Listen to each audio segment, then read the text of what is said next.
À nous qui voulons créer un monde meilleur. Acceptons donc que ceux avant nous ont fait de leur mieux, qu'encore aujourd'hui, même avec des bonnes intentions, il est trop facile de nuire. Apprendre sur le monde qui nous entoure et surtout sur notre monde intérieur est prioritaire si on veut espérer poser des actions justes. Être un aidant inspirant, c'est une direction qu'on vise ici, en partageant des connaissances et des humains qui nous inspirent. Et pourquoi pas commencer tout ça avec une grande inspiration.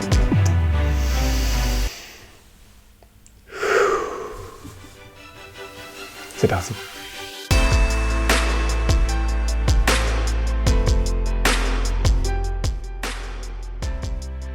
Yay! Salut! Salut tout le monde sur Facebook. Donc, moi et Michel, on veut vous parler aujourd'hui d'un thème que moi m'anime vraiment beaucoup, qui est de trouver sa mission. J'aime beaucoup parler de ça parce que je pense qu'il y a une grosse partie de ma vie là, que j'ai senti que ce qui m'animait le plus, là, c'était quelque chose qui me dépassait. Hein. J'ai appris très tôt dans le sport à me démarquer, pas parce que j'étais meilleur que les autres ou parce que je courais plus vite ou que surtout pas parce que j'étais plus grand. Fait que pour arriver à me démarquer puis performer, ben, il fallait que je dédie mon match ou ma performance à quelqu'un ou à quelque chose. Fait que tu sais, le fait de se trouver une mission là, pour me donner du gaz, pour aller un peu plus loin, ça m'a toujours habité ça. Puis là, j'apprends tranquillement à reprendre ce concept-là puis à l'appliquer à ma vie plus personnelle, pas juste dans les moments de performance. Il n'y a pas si longtemps, là, moi et Michel, on a parlé de rêver, d'oser rêver pour se défaire un peu là, des barrières de notre quotidien. J'ai parlé avec tellement de monde cette année, des gens qui sont super, comment je dirais, inspirants quand on a des jases, mais à chaque fois qu'on se parle, il y a aussi autant, sinon plus de temps où on parle des barrières à ce qu'on voudrait faire. Ah, mais j'ai moins d'énergie, les enfants me prennent beaucoup d'énergie. Ah, au travail, là, ça roule, là, il y a vraiment beaucoup de travail.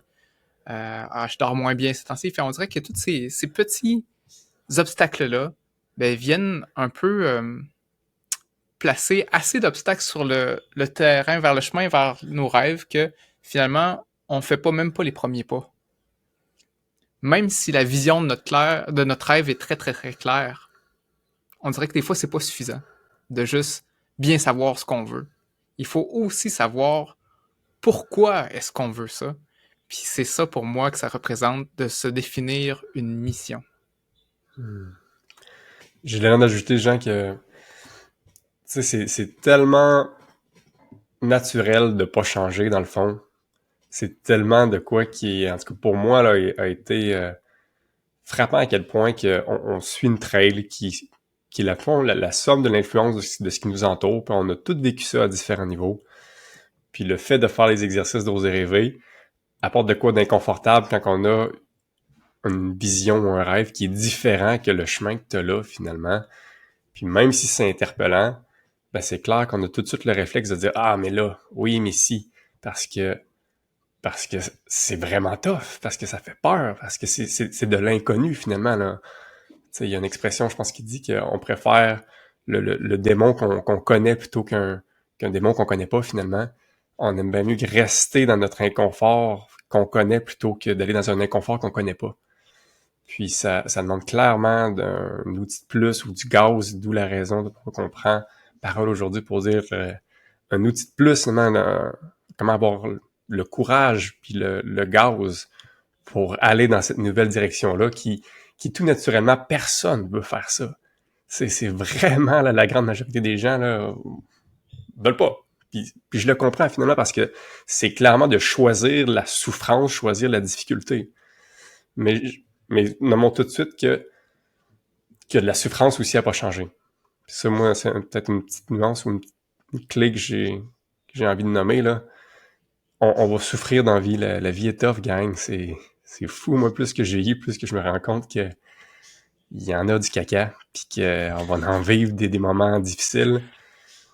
Puis rendu là, est-ce que tu veux juste subir le caca ou tu veux le choisir? Puis si justement t'as de quoi qui te fait du bien, si de quoi qui t'interpelle, de quoi qui te fait rêver, qui te fait vibrer, ben au moins, justement, là, en choisissant ça, ben t'as de quoi qui, du moins que tu crois qu'il en vaut la peine de souffrir, de vivre ton caca, puis tu peux comme choisir ta souffrance plutôt que d'être passif dans ta souffrance. Hmm.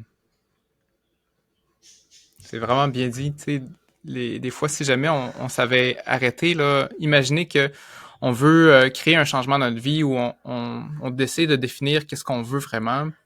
On trouve nos rêves. Puis là, on s'est comme, hey, il y a vraiment un beau rêve, il y a quelque chose qui m'attire. Puis même si on pousse la réflexion un peu plus loin, puis qu'on a fait ce qu'on s'est dit là, il y a 2 semaines, Michel, tu sais, puis on fait aussi, ah, je sais qu'est-ce que je veux pas, puis là, j'ai quelque chose qui me propulse vers une direction. Puis qu'après 2 semaines d'efforts et de pas vers ton rêve, tu te rends compte que ton rêve, il est toujours aussi loin. Puis 1 mois après, c'est encore le cas. Puis 1 an après, c'est encore le cas. Hey, je comprends donc qu'on arrête de vouloir sortir de notre confort puis de faire des pas vers ce rêve-là. Puis si en plus, il y a de la souffrance sur le chemin, comme tu dis, parce qu'il va en avoir, ben, c'est encore pire. Tu dis, hey, j'étais pas si pire finalement là où ce que j'étais, je vais y revenir.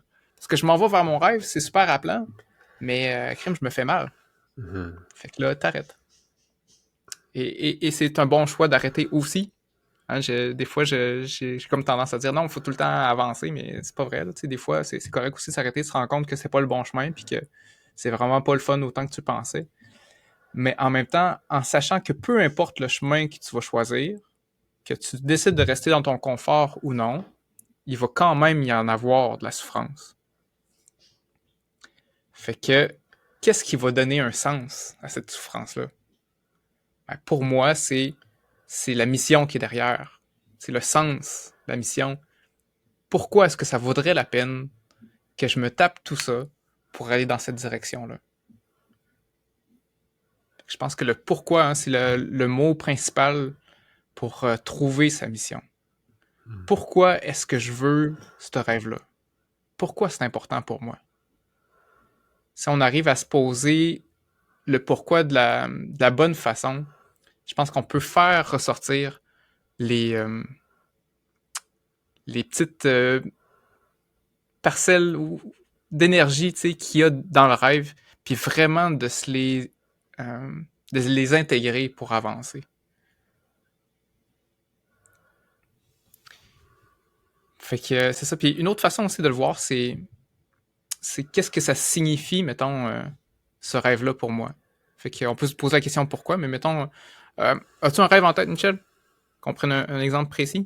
Ben, on peut reprendre ce que j'ai déjà nommé la dernière fois. Là. Moi, j'ai un de mes rêves qui est de créer une communauté d'inspirants pour qu'on collabore ensemble à chacun accomplir notre propre mission, puis de vivre des grandes connexions tripantes, authentiques, puis d'élever nos enfants là-dedans, mettons.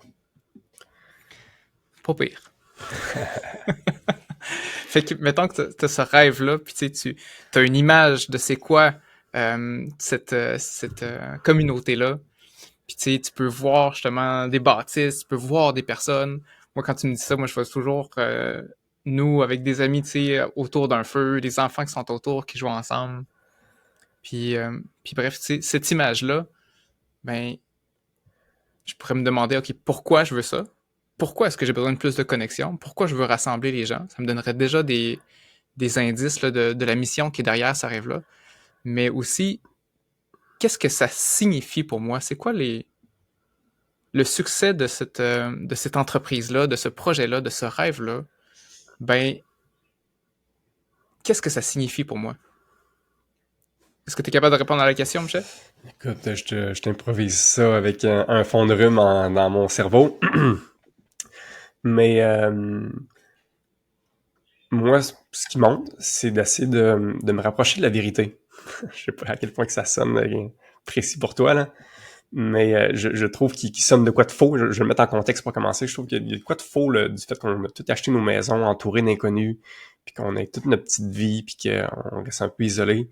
Il me semble qu'on s'éloigne un peu de notre nature qui est très grégaire, qui est très liée à la connexion des autres.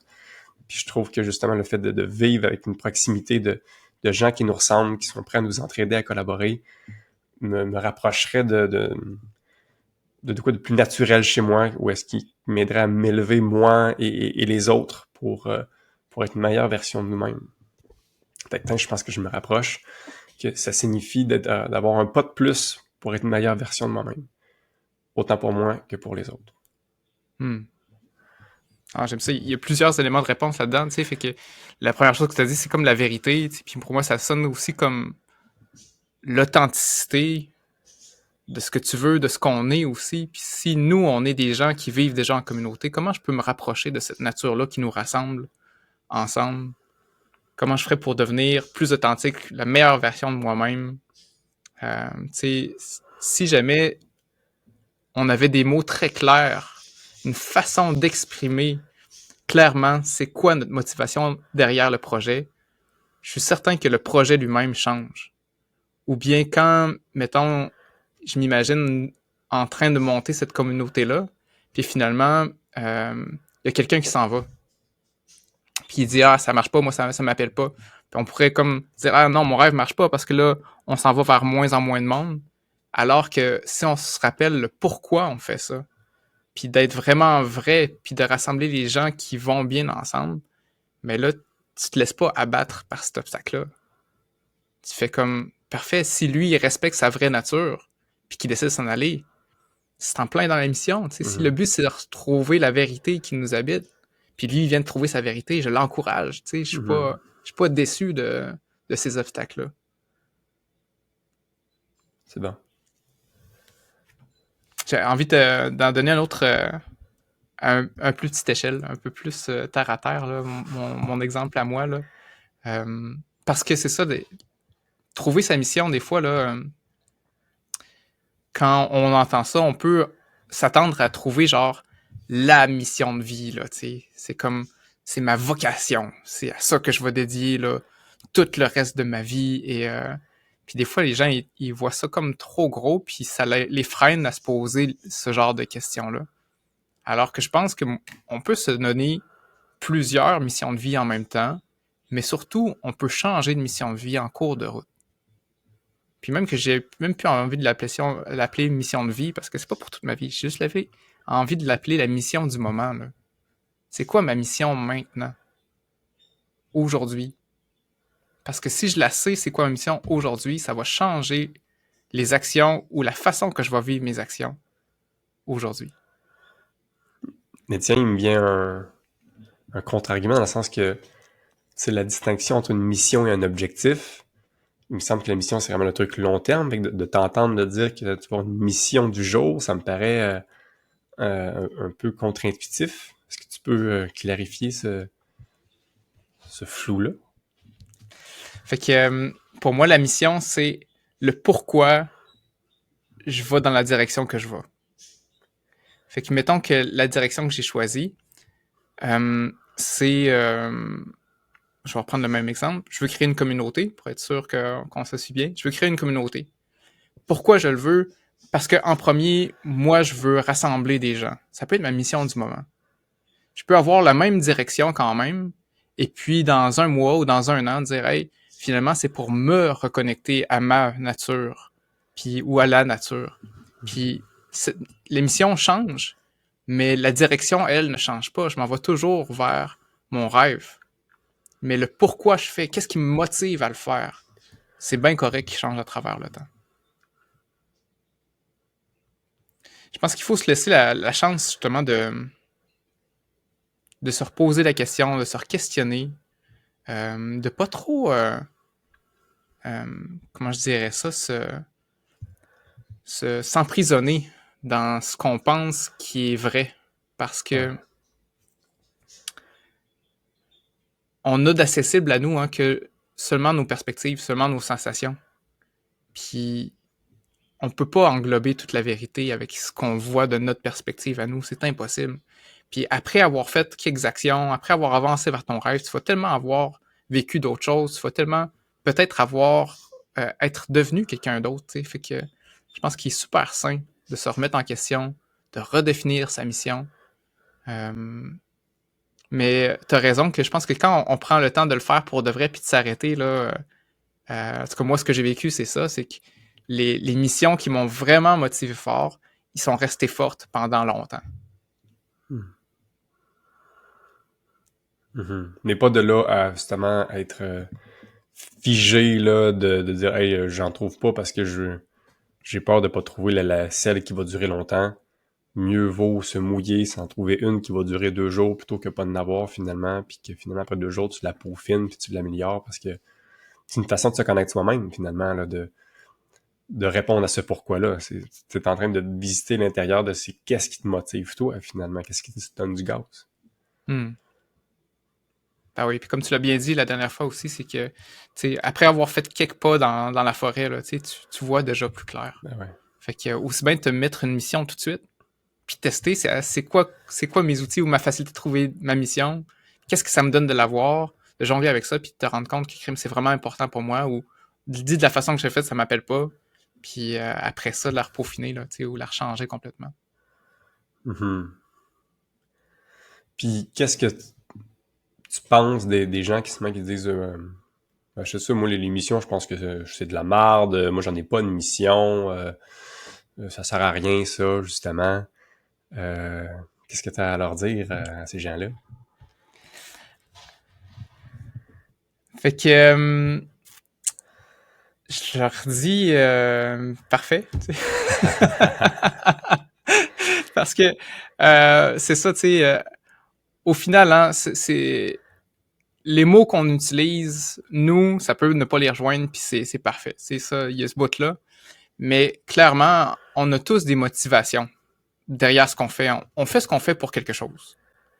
Mais est-ce qu'on en est conscient ou on n'est pas conscient? Je pense qu'on a plus d'avantages à en être conscient.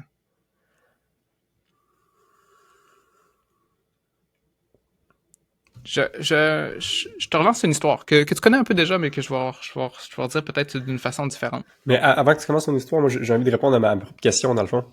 Où est-ce que, moi, ces gens-là, je trouve que c'en est une mission de pas avoir de mission.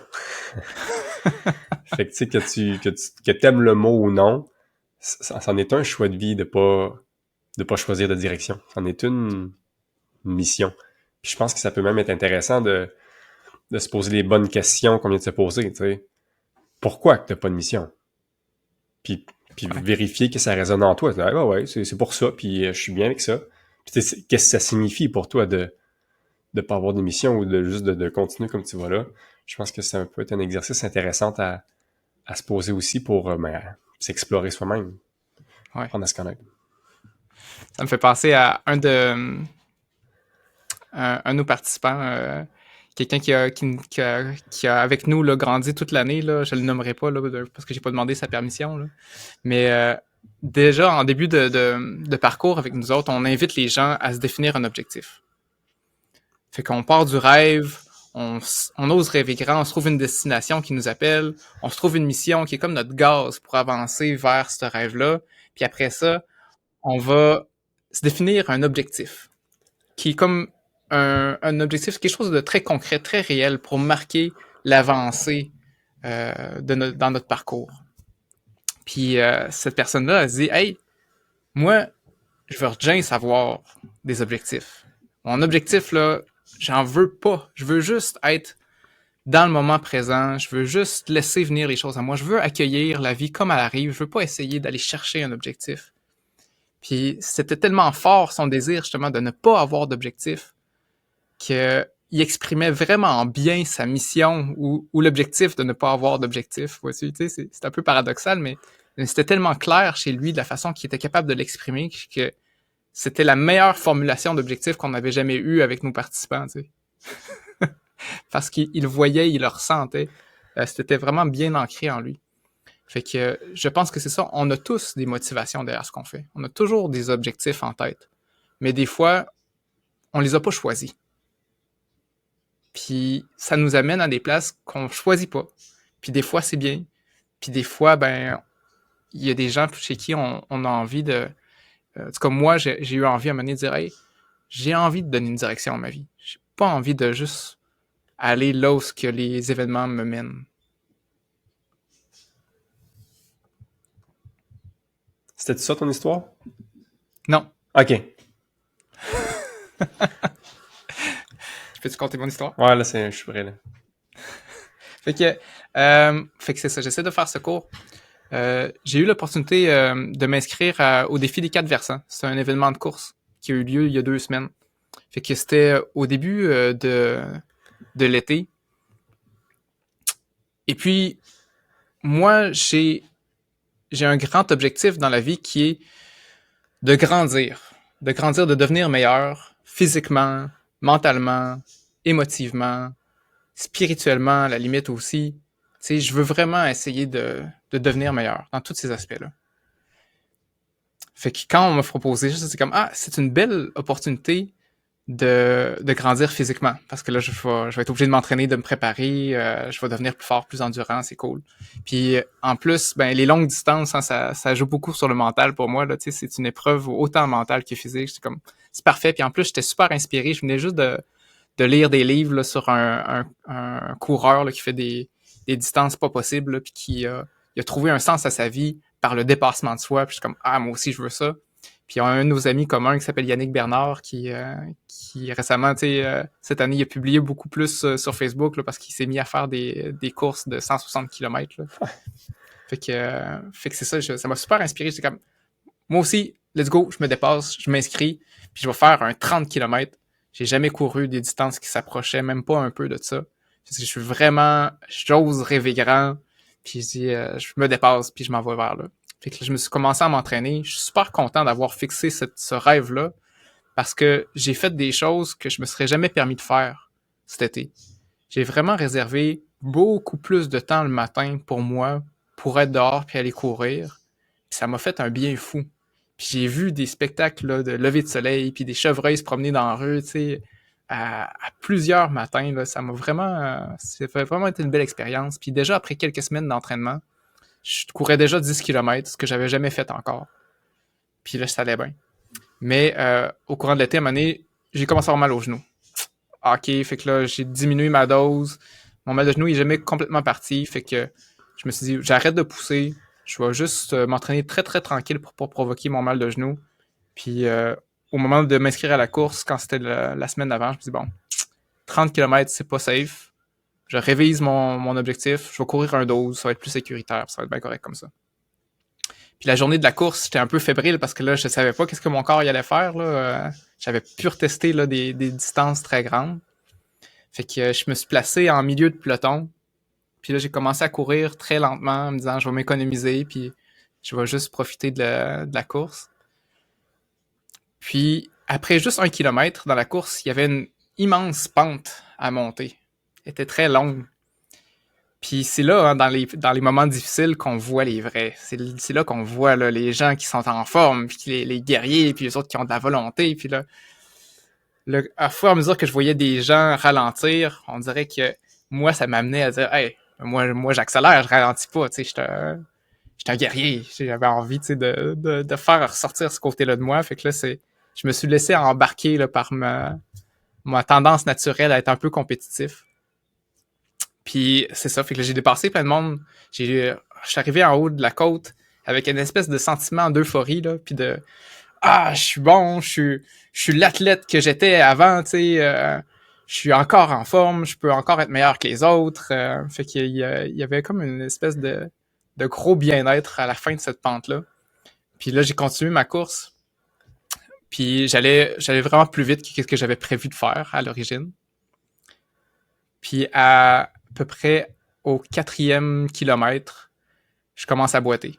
Puis là, le genou, il vient de réembarquer. Fait que là, ben, je dis, OK, je vais faire comme si c'était pas là. Je sais, je suis un guerrier, je suis capable de la douleur, ça me fait pas peur. Fait que je commence à courir comme si de rien n'était, mais c'est un mauvais plan, ça, en passant, là, tu sais, s'il n'y a rien de douleur. Puis là, à un moment donné, ben, ça se peut juste plus, tu sais. Mon corps lui-même, tu sais, il enlève le poids sur le genou. Fait que là, tu sais, je cours tout croche. Je dis, OK, bon, je ralentis. Même ralentir, ça fonctionne pas, ça fait aussi mal. Bon, je marche. OK, marcher, ça va. Fait que là, je marche 2 minutes, je recommence à courir. La douleur est pareille, est aussi forte. Je suis comme, ah, ça y est, c'est fini. Je peux pas. Il me reste 8 km à faire, puis je suis même pas capable de faire un jogging léger. Fait que là, ben, c'est ça. Je cours 30 secondes, je le toffe, je marche 1 minute, je recours 30 secondes, tu sais, puis là, je fais un bout comme ça. Puis au premier point de ravitaillement, il y a ma blonde qui m'attendait là pour m'encourager avec Lucas, mon fils. Puis là, tu sais, il était tout excité, tu sais, il m'encourageait. Puis là, j'étais arrivé comme, c'est plate. Tu sais, je peux même pas m'essouffler, mon genou vient de gâcher ma course, puis c'est poche.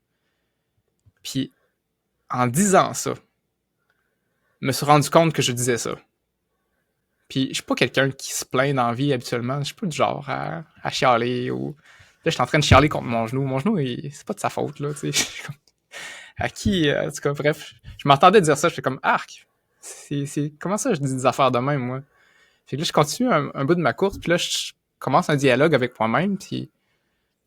C'est OK, qu'est-ce qui se passe, là? Ben, c'est plate, là, tu sais, je voulais prouver que j'étais encore un athlète, puis là, finalement, je me rends compte que non, puis je voulais performer, puis... C'est OK, je comprends. Est-ce que c'était pour ça que tu étais ici aujourd'hui? Pour prouver que tu étais encore un athlète, puis prouver que tu es meilleur que les autres? C'est, ben non, pas en tout. C'est pas pour ça que je suis là. Pourquoi tu t'es inscrit à cette course-là? Ben, je me suis inscrit parce que je voulais une occasion de grandir physiquement, puis mentalement, puis émotivement.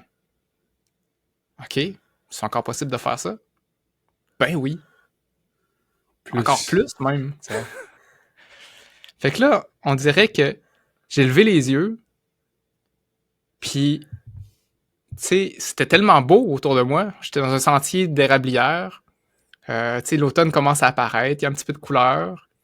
Il y a un soleil là, vraiment radieux cette journée-là, c'était vraiment beau. La lumière filtrait à travers les feuilles. La température était parfaite. Il y avait un petit vent fret, mais l'air était quand même un peu chaud. Tu sais, c'était merveilleux. Puis il y avait du monde sur le bord des sentiers qui encourageait les coureurs. Je sais pas quoi. En tout cas, bref, il y a du monde qui restait là toute la journée puis qui tapait dans leurs mains puis qui encourageait les coureurs. Je trouvais ça super beau. Puis là, il y a un gars que je connais qui s'entraîne au karaté puis il dit « Hey, salut Kevin! » Puis là, je m'appelle pas Kevin, mais ça m'a fait rire, tu sais. Fait que, tu sais, on dirait que là, mon esprit s'est ouvert à crime. J'ai une occasion parfaite de vivre un beau moment. Puis à cause que j'ai oublié c'était quoi ma mission du moment, j'étais en train de passer à côté. Tu sais, on parlait de pas être conscient de nos missions. Tu sais, j'aurais pu me laisser embarquer dans ma mission de prouver que je suis un athlète. Puis j'aurais jamais vécu un beau moment comme ça. Puis finalement, je me suis dit, je vais m'amuser avec mon mal de genou. Je suis un physio dans la vie, fait que je dis, quel truc que je connais? Fait que là, je connais comment analyser un patron de course, comment je peux changer la façon de porter mon pied à terre. Fait que là, j'essaie différentes façons de courir. Puis finalement, je trouve des façons qui me font pas vraiment mal. Fait que je commence à courir un peu comme Terry Fox, là, tu sais, qui saute à un pied, puis quand ma jambe atterrit, elle est comme déjà droite, comme une jambe de bois. Puis ça me fait pas mal. Ça fait mal quand je mets du poids quand ma jambe est pliée. Fait que là, c'est comme, c'est bien cool, ça, tu sais. Je me mets dans la vie de Terry Fox, qui a couru, là, je sais pas combien de kilomètres à travers le Canada, là, tu sais. Puis là, j'essaie de ressentir ce qu'il a ressenti. J'ai connecté avec quelqu'un que je connaissais pas dans ma tête imaginaire, mais... Puis après ça, ben, je me suis mis à réfléchir à tous mes clients, à tous mes patients qui vivent de la douleur, puis que ça les empêche de vivre qu'est-ce qu'ils veulent vivre dans la vie. Puis, en tout cas, j'ai eu plein de belles réflexions profondes. J'ai vraiment grandi mentalement, émotivement, spirituellement, puis à la limite même physiquement parce que je l'ai fini la course. Puis j'étais raqué le lendemain dans des muscles que je faisais pas travailler d'habitude. Puis je me suis pas blessé plus que ça, tu sais, j'ai réussi à bien danser là, avec le problème. Fait que tout ça pour dire que l'importance de trouver une mission, c'est pas juste pour s'asseoir puis contempler la vie puis dire voici ma vocation puis tu sais c'est plus que ça, c'est vraiment comment mieux vivre chacun des obstacles puis chacune des victoires qui se présentent sur ton chemin quand tu essaies d'avancer.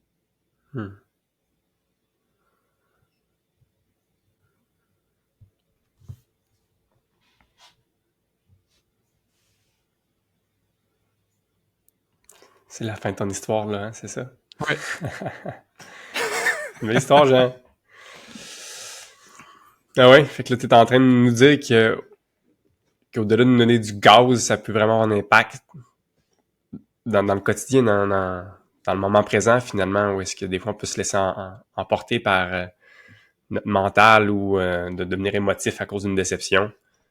Mais en connaissant notre pourquoi, on peut se ramener finalement là, à une façon plus s'aligner avec ce qu'on veut vraiment. Puis des meilleurs moments de mieux traverser les difficultés. Ouais. Vraiment. Puis je pense qu'il y a, en tout cas pour moi, c'est plus comme à la limite, là, c'est comme si quand tu trouves ta mission du moment, ça sera pas les bons mots, je vais le dire pareil, mais c'est comme si tout d'un coup, la vie, c'était plus grand que toi. Je sais pas si tu te souviens, on avait une discussion sur la mort, entre autres.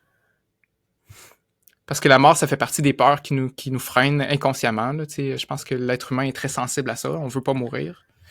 Puis,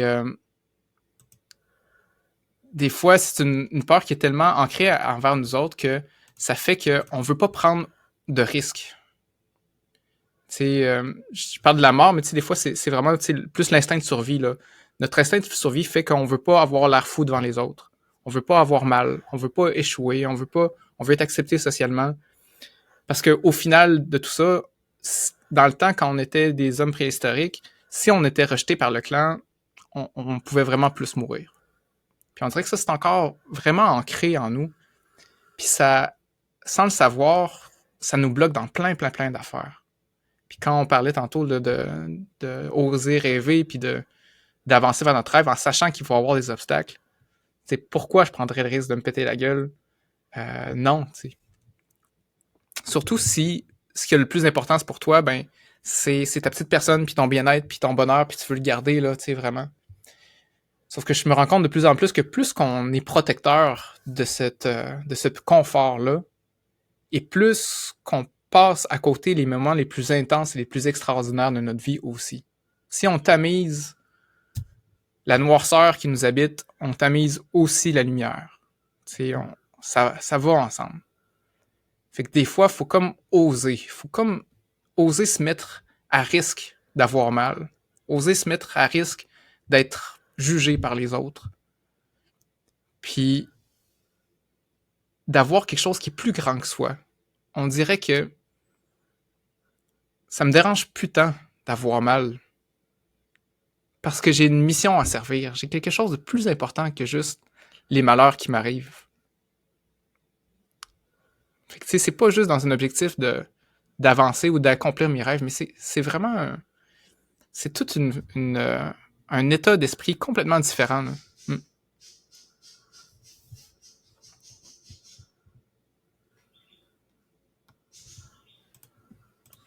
On espère que ça vous a donné le goût de vous trouver une mission, gang. Ouais, je vais être un peu intense. Fait que oui, c'est ça. Hey, si jamais ça vous tente de trouver votre mission, il y a des exercices très simples qui nous aident à faire ça. Fait que de prendre le temps de s'arrêter, puis de se poser quelques questions. La question la plus facile, la plus directe là, pour trouver sa mission, c'est pourquoi? Pourquoi est-ce que je veux ce que je veux? Pourquoi c'est important pour moi? Puis il y a un exercice là, que j'ai répété quand même souvent qui est les 7 niveaux de profondeur, qui est de passer à travers une série de 7 pourquoi. Pourquoi je veux ça, ça donne une réponse. OK, pourquoi cette réponse-là est importante pour moi, ça donne une autre réponse. Pourquoi cette réponse-là est importante pour moi? Puis à force de pourquoi, on tombe dans un espace où on trouve des vraies motivations, des choses qui nous animent vraiment de l'intérieur profondément. Fait que j'invite tout le monde que ça leur tente de trouver leur pourquoi du moment à passer à travers cet outil-là. J'en laisserai un lien dans les commentaires en dessous de la vidéo pour les gens qui veulent aller explorer l'émission. Puis c'est tellement une belle introduction aussi, là, un bel exemple de c'est quoi qu'on fait, nous autres Inspirix, quand on veut accompagner des gens. Ces temps-ci, là, on est en recrutement là, pour partir des nouveaux groupes de co-développement. Fait que c'est quoi, là, on se rassemble là, au maximum là, 10 personnes. Souvent, c'est plus petits groupes que ça, là, pour laisser du temps à chacun de s'exprimer, de partager qu'est-ce qu'ils vivent, c'est quoi leurs rêves, c'est quoi les obstacles qui sont devant eux. Puis on échange de façon libre, sans jugement. Juste ça, là, c'est c'est beau, hein. Tu sais, tantôt, je l'ai dit dans mon histoire, c'est le fait d'avoir verbalisé à ma blonde que j'étais déçu qui m'a comme fait réaliser ça. Puis, en tout cas, bref, le co-développement, pour moi, c'est vraiment quelque chose qui a fait en sorte que je devienne vraiment meilleur beaucoup, beaucoup, beaucoup rapidement, plus rapidement que si je m'étais juste assis à être train d'écouter des formations, mettons, de développement personnel ou d'autres choses. Le fait d'échanger avec d'autres personnes, là, ça a complètement changé mes perspectives. Fait que je souhaite à tout le monde de vivre ça. Une fois dans leur vie, là, de faire partie d'un groupe où c'est facile de partager des choses. Puis c'est ça, pour alimenter justement les discussions, là, on agrémente ça là, de vidéos, d'affaires comme ça que les gens peuvent faire à la maison pour avancer personnellement puis apporter ça au groupe par la suite. Fait que nous, on commence là, le level up qu'on appelle ça, parce qu'on veut monter de niveau, chacun s'aider à monter de niveau ensemble. Fait que le level up, on ferme les inscriptions très bientôt, là, à partir du 15 octobre. On va avoir formé nos groupes, puis on va commencer la semaine d'après déjà nos séances de co-développement. Si jamais ça vous intéresse de vivre ça avec une belle gang de crinqués, là, puis des gens qui sont super inspirants, puis qui sont capables de s'ouvrir avec authenticité, là, puis qui ont des belles capacités d'écoute, c'est ça. Vous pouvez nous écrire. Je mets un lien encore une fois là, dans la discussion en dessous de notre vidéo. Vraiment. Puis j'ai envie de renchérir l'invitation. Est-ce que c'est initialement ça ce qui nous a motivés, Jean, à créer tout ça? Hein? Ça fait des années qu'on se rencontre, Jean. Je serais tellement pas la personne que je suis là sans tous les échanges qu'on a eu ensemble. Tu sais, je le nommais, la vie, c'est tough. On peut la vivre chacun de notre bord, mais il y a tellement de quoi de thérapeutique, de simplement le nommer, puis de se sentir entendu, puis aussi d'entendre l'autre, tu sais, de voir Colin. Même si on vit pas nécessairement la même souffrance, de voir qu'on se ressemble plus qu'on pense, puis de voir un peu de soi dans l'autre, puis d'avoir cette connexion-là, cette communauté-là, même virtuelle, fait vraiment un grand bien. Puis ça nous a tellement fait du bien qu'on a voulu élargir le cercle finalement, puis c'est ça l'invitation qu'on vous lance à tous ceux qui nous écoutent.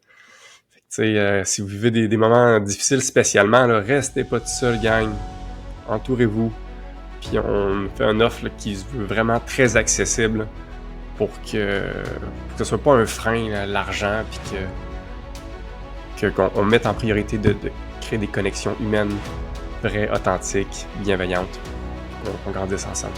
Le monde en a bien besoin de gens qui veulent grandir. Merci de nous avoir écoutés. S'il te plaît, fais en sorte que les émotions que tu viens de vivre, les idées que tu as dans la tête, ils s'envolent pas en fumée. Fais-le atterrir dans la réalité avec des actions concrètes. Puis pour ça, il n'y a rien de mieux que de se rassembler avec des gens crinqués qui sont dans l'action. On a créé le groupe Level Up. Va voir sur inspire-x.ca/levelup. On a super hâte de te rencontrer.